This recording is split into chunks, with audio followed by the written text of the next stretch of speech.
Every year, we tell the story of how an angel came to a young unmarried woman named Mary and told her that she would become pregnant with the literal Son of God. Miraculously, Mary accepts this new life trajectory and goes to visit her cousin Elizabeth, who has also fallen pregnant under unusual circumstances. I'm pretty sure that I've mentioned it literally every year, but today's gospel story of Mary and Elizabeth is my absolute favorite scene in the entire Bible, when two women come together to talk about God and about God's dreams for the world. This story is the only time that ever happens in the Bible. In a season of her life that must have felt overwhelming and terrifying and joyful all at the same time, Mary's response is to seek out sanctuary in the arms of her cousin Elizabeth.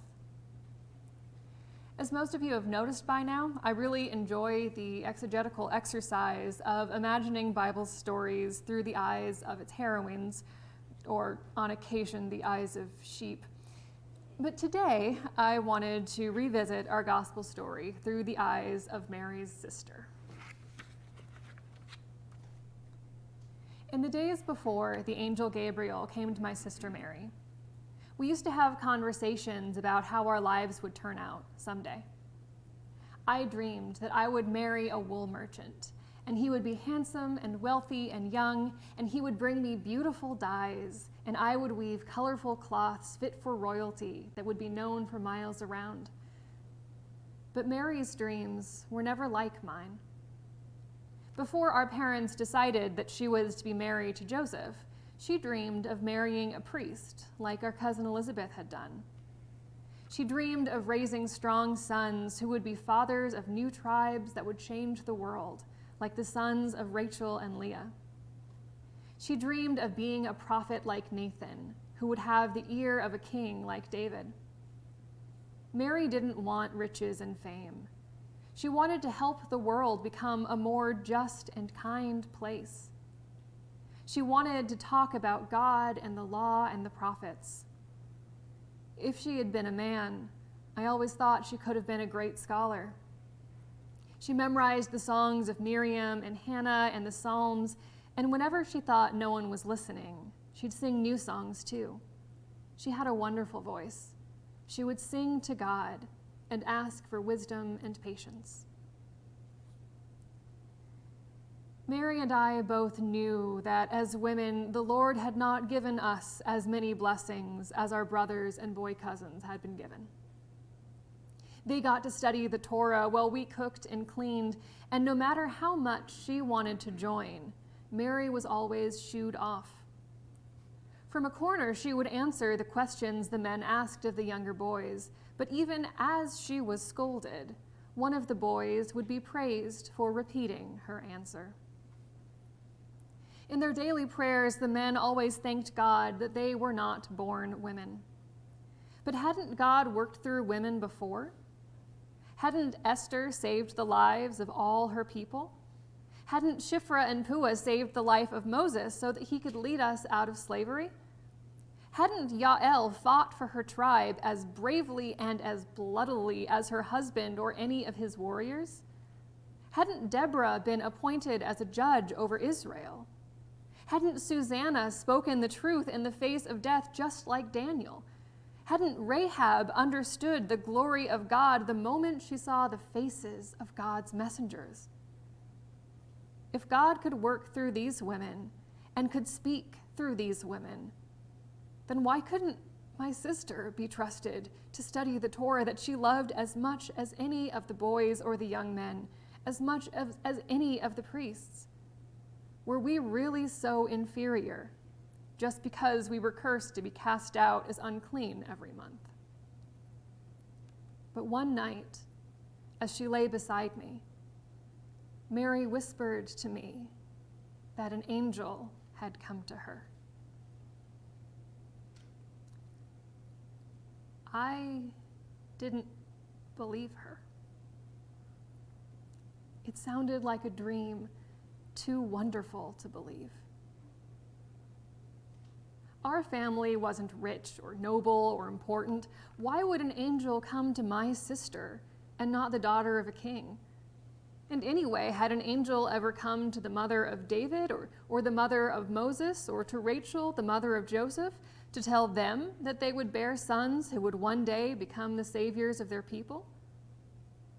I stroked my sister's hair and told her to go back to sleep. Men can fight for their people and lead their people and teach and earn greatness by following God. Infants cannot save the world. Everyone knows that. Infants do nothing but eat and sleep and cry, and they don't always live long enough to become men. Not when your family doesn't have enough food, or fuel for heat when it's cold, or money for medicine when sickness comes to your village. There are many blessings that are given to men and not to women, but there are also many blessings that are given to the rich and not to the poor. Surely the best blessing that Mary or I could ever hope to ask for would be the health of our husbands or any children that we might have. Maybe we dared to hope not to see war in our lifetimes. Maybe we dared to hope not to feel hunger again. We were simple people, and we had simple hopes. Why would an angel come to a simple girl like my sister? Beside me, Mary slept, but I stayed up the whole night thinking over her words, or at least it felt that way. I awoke when the sun had come up. Mary was gone. I must have fallen asleep because I never noticed her leave. Mary stayed away for 3 months with her cousin Elizabeth, whom I knew must be large with child. Every day as I worked, I came up with a new way to explain away what Mary had said to me that night. Maybe she had dreamed about one of the stories of the angels and was still speaking from the dream when she told me that an angel had come to her. People have strange dreams all the time. Maybe it was one of the stories that she made up to tell our little cousins. Maybe she'd said nothing at all, and it was my mind that had dreamed the strange things she had told me. But maybe she really was pregnant, and maybe she was afraid of what would happen. What consequences are there for men who are unfaithful or who don't do right by women who bear their children? There's no evidence of fatherhood unless a child grows up to look like him. If Mary had become pregnant out of love with Joseph, who was to be her husband soon, she would be blamed. If Mary had become pregnant out of love with someone else, she would be not only blamed, but stoned to death. Yet if the man didn't come forward, there would be no consequences for him. If Mary had been raped, she would be blamed, and if the man was found so much the worse, she would have to marry him. There is no justice for women in this world of men. We are passed as property from our fathers to our husbands, no matter how fondly. Our voices don't count, and our opinions are brushed aside, and our dreams don't matter. If our husbands divorce us, we are left with nothing. If we bear no sons, we have no one to care for us in our old age. If we make a vow, our fathers or our husbands can break it if they don't approve. Our word means nothing. Every day she was gone, I worried for Mary. I worried for Joseph, too. He was a good man. If there was to be a baby, I feared for my niece or nephew. On the day that Mary came back, I was the first to see her. I ran to meet her and threw my arms around her, and that's when I felt it, the tiny bump on her stomach. She really was with child. As she saw the realization on my face, she laughed at me. And in her laughter, I realized something. My sister had never lied to me. She had never told a joke at my expense. She had never tricked me into anything. I had no reason not to trust her. Even if men wouldn't trust the words of women, we should still stand by and believe each other. So when Mary told me the story again of how the angel came to her, I brought water to wash her feet and fruit to refresh her from her journey, and I listened to her, really listened. And as she told me her story, a vision flashed in my mind of her story being told and retold for generations to come. I may have been the first person to hear that an angel had come to my sister, but I would not be the last.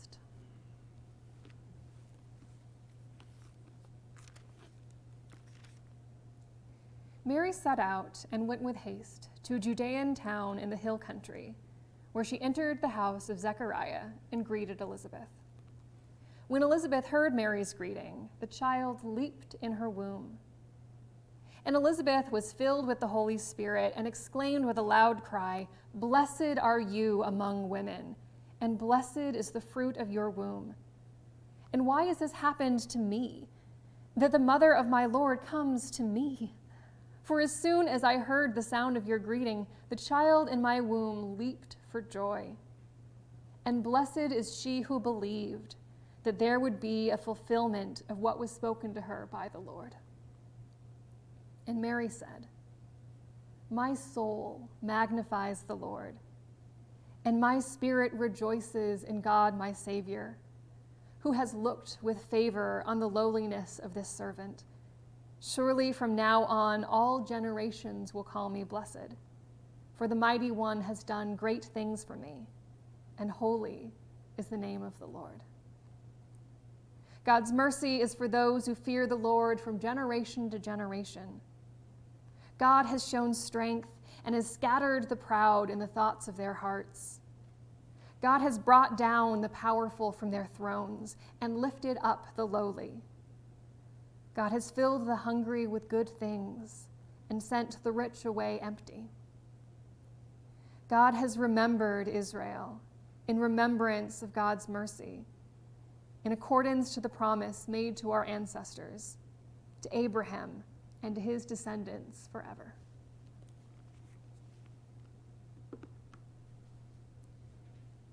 I still didn't fully understand. Maybe I never would. How could the Son of God be born on earth? How could a baby change the world? But somehow I knew that through this child, God would show the proud what it really means to be strong. Through this child, God would bring down the powerful who do not care for their people, and instead lift up the lowly, who know what it means to work hard, to find solutions, to work with family and neighbors, because sometimes when you are poor, the strength of your community is the only treasure that you have. Through this child, the hungry would have good things, bread and wine and great feasting. Through this child, the men and the rich, who had always had more blessings than we poor women, would see the privilege they had, would see the hurt they had done us, would see the responsibility they held for our broken dreams. Through this child, there would be justice, not just for the rich men and for kings, but for us, for Mary and me too. I didn't know what would happen, whether Joseph would accept this child, whether it would shame our family, whether all would be right. But in that moment, I understood the enormity of what God had asked my sister to do. I understood why she had sought sanctuary in the arms of Elizabeth. And somehow, I understood that the child to be born would offer sanctuary to the whole world.